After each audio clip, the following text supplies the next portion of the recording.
안녕하세요. 유상민 목사입니다. 오늘 주일 예배 잘 들으셨습니까? 오늘은 날씨가 좀 풀렸습니다. 오후에는 햇살이 따뜻하기도 했는데요. 그래도 아직 기온이 영하고 바람도 차갑습니다. 오늘 2부 예배 중에 구청에서 나와서 방역과 거리두기 상태를 체크하고 갔습니다. 집사님 한 분이 응대를 했고 그분들은 예배당 밖에서 조심스럽게 사진을 찍어 갔습니다. 지난 주간 코로나 확진자가 많이 줄었다고는 하지만 아직은 모두 긴장하면서 조심해야 할 때입니다. 교회도 최대한 방역에 힘쓰고 있습니다. 매주 연무 소독하고 자주 환기시키고 개인 위생도 챙기고 있습니다. 정부의 방역 방침에 잘 협력하는 것이 그나마 어려운 시기를 빨리 지나가는 길일 것입니다. 오늘 우리가 마주한 이 상황들을 하나님께서 어떻게 선한 것으로 풀어가실지 기대가 되지 않으십니까? 오늘 말씀 보시겠습니다.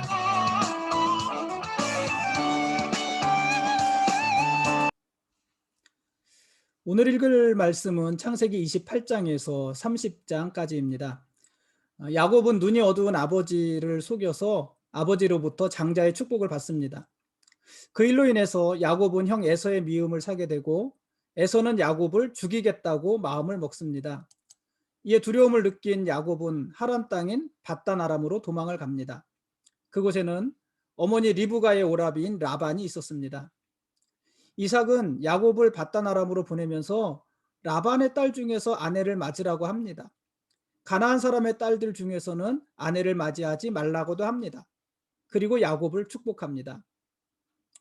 하나님은 아브라함을 부르시고 그 자손들을 통해서 이스라엘 나라를 세우고자 하십니다. 이스라엘은 하나님이 통치하시는 하나님 나라의 모형이라고 했습니다. 그래서 이스라엘 나라의 중요한 것은 하나님의 법을 실현하는 것이고 거룩함으로 구별되는 것입니다. 자신들을 거룩하게 구별하는 방법이 뭐가 있을까요? 여러 가지가 있겠지요. 근데 자기들을 구별하는 방법 중 하나가 자기들 마음대로 결혼하지 않는 것입니다.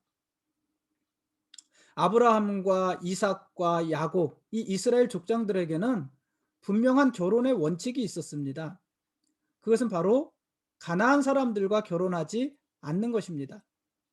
그리고 자기들의 혈통을 따라서 결혼하는 것입니다. 아브라함이 이삭의 아내를 얻을 때 이삭의 아내를 가나안에서 얻지 않았습니다. 이삭의 아내를 얻기 위해서 믿을 만한 종을 하란으로 보냈습니다. 그곳에서 밀가가 나홀에게서 낳은 부두엘의 딸 리브가를 이삭의 아내로 데려옵니다. 이 나홀은 데라의 아들이고 아브라함의 형제입니다. 그렇게 결혼한 이삭도 야곱의 아내를 얻을 때 야곱의 아내를 하란 땅 밧단 아람에서 얻으라고 합니다. 그래서 야곱은 외삼촌인 라반의 딸들과 결혼을 합니다. 이게 지금 보면은 모두 친족 결혼이지만 그 당시에는 함부로 혈통을 섞지 않는 것이고 자기들을 구별시키시는 또 하나님의 방법이기도 했습니다. 반면에 이스마엘과 에서는 모두 이방 여자들을 아내로 맞이합니다. 이스마엘이 누구예요? 아브라함의 아들이잖아요. 이삭의 이복 형제잖아요. 어떤 면에서 이삭의 형이지요. 근데 이 이스마엘은 아브라함의 아들이지만 애굽 여자와 결혼을 합니다. 또 에서는 누구예요? 야곱의 형제잖아요. 이삭의 첫 번째 아들입니다. 이 에서는 헷 족속의 여자를 아내로 맞이합니다. 모두 이방 여자들입니다. 이스마엘과 에서는 왜 아브라함의 언약을 이어가지 못했을까? 물론 하나님께서 그들을 선택하지 않으신 거지만은 어떻게 보면은 이들의 이런 무분별한 삶, 또 무분별한 결혼 이런 것들이 하나님의 약속을 이어가지 못하는 이유가 된 것은 아닐까 이런 생각도 하게 됩니다. 거기에 반해서 이삭이나 야곱은 가나안 여자를 아내로 취하지 않고 하란에 가서 자기의 혈통들 중에서 아내를 맞이하게 됩니다. 그런 구별이 있었던 것입니다. 창세기 6장에 보면은 하나님의 아들들이 사람의 딸들의 아름다움을 보고 자기들이 좋아하는 모든 여자를 아내로 삼았다는 구절이 나옵니다. 이렇게 해서 그들이 그렇게 결혼해서 낳은 아들들을 네피림이라고 불렀잖아요. 이 네피림들은 그 당시 모두 용사들이었습니다. 그런데 그들은 하나님의 왕권을 인정하지 않고 자기들의 힘에 의지해서 자기들 마음대로 살아가던 사람들이었습니다.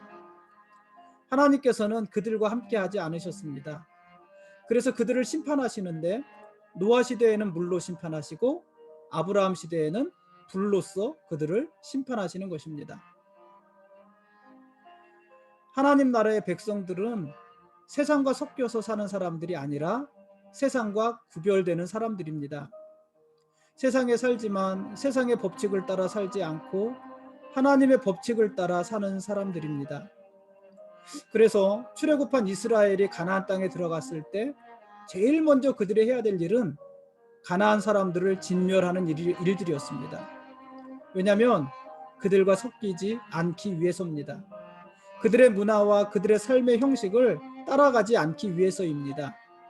오직 하나님 나라의 백성으로 하나님의 법 아래서만 살기 위해서입니다. 오늘 우리에게 필요한 것도 이런 구별이 아닐까요?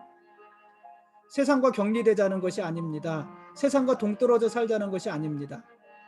우리는 세상에 살지만 그러나 그 속에서 구별된 사람들입니다. 그래서 우리는 성도들이잖아요. 거룩한 무리들이잖아요.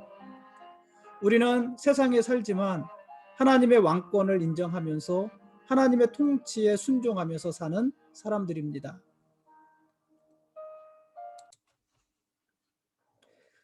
아버지 집을 떠나서 하란으로 가던 야곱은 베델에서 하룻밤을 유숙합니다. 우리가 잘 아는 대로 그곳에서 돌을 베개 삼고 잠을 자던 야곱은 환상 같은 꿈을 꿉니다.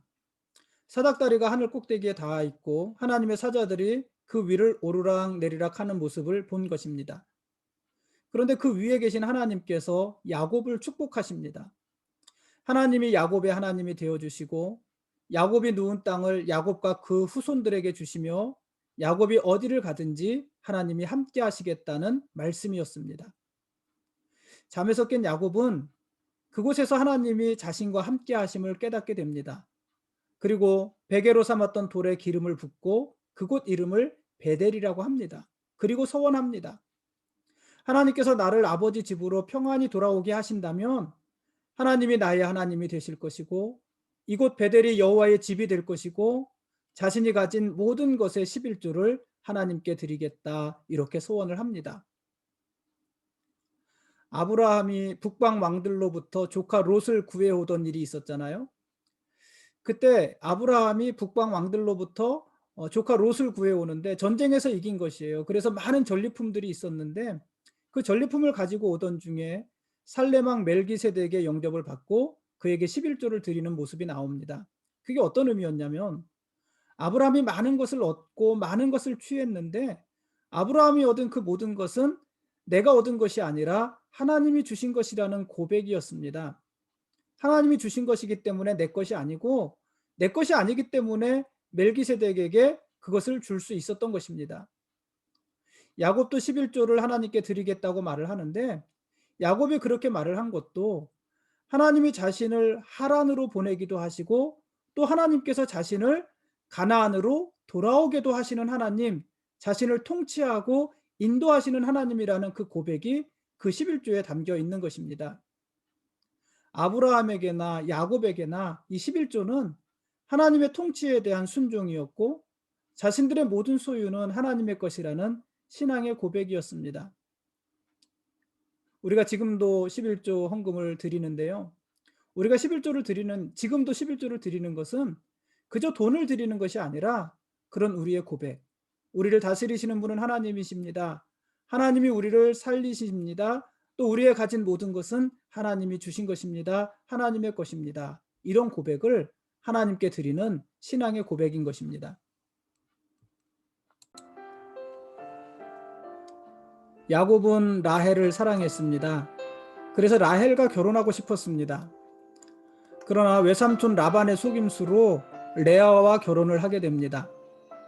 그 야곱은 라반의 집에서 7년을 더 봉사하기로 하고 라헬도 아내로 맞이합니다.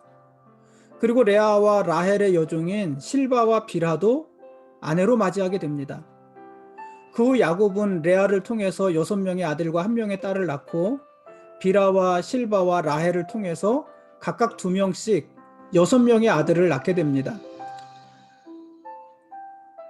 한때 라헬은 아이가 생기지 않는 것으로 인해서 야곱에게 불평을 하는데, 그때 야곱은 자녀를 임신하고 출산하게 하는 것은 하나님이 하신 일이다, 이렇게 라헬을 꾸짖습니다.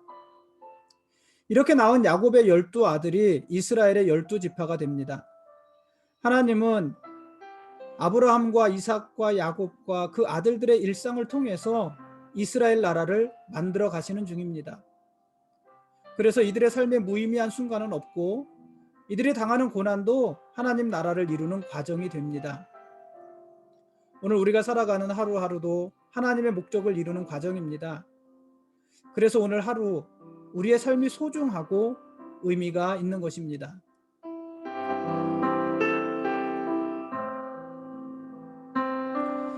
지금까지 창세기 28장에서 30장 말씀까지 길라잡이였습니다. 내일은 창세기 31장에서 33장까지 말씀을 읽겠습니다. 야곱은 임신이 되지 않아서 불평하는 라헬에게 그대를 임신하지 못하게 하시는 이는 하나님이시니 내가 하나님을 대신하겠느냐, 이렇게 말을 합니다. 이 말은 자녀를 주시는 분은 하나님이시라는 고백입니다. 아브라함은 25년을 기다려서 이삭을 낳았습니다.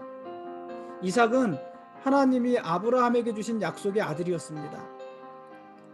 그렇게 태어난 이삭은 20년을 간구해서 야곱을 낳았습니다. 이 야곱은 이스라엘 나라를 세우기 위해서 하나님이 이삭에게 주신 약속의 아들이었습니다. 하나님은요, 그와 같은 이유로 야곱에게 12명의 아들을 주셨습니다. 야곱의 고백대로 자녀를 임신하고 낳게 하는 것은 하나님이 주시는 은혜인 것입니다. 그렇다면 오늘 우리 자녀들도 그렇지 않겠습니까? 오늘 우리 자녀들은 하나님이 우리에게 주신 선물들입니다. 인형처럼 놓고 예뻐하라고 주신 선물이 아니라 그들을 통한 뜻과 계획과 섭리를 가지고 하나님이 주신 어떤 목적을 가지고 우리에게 주신 인격적인 선물들입니다. 우리 자녀들에게는 하나님의 목적이 있습니다. 부모인 우리는 그것을 돕는 자들입니다. 그냥 자녀들을 인형처럼 이뻐하는 것이 부모의 역할이 아니라 하나님께서 그들에게 두신 뜻을 펼쳐갈 수 있도록 돕는 역할, 그것이 부모인 우리의 역할입니다.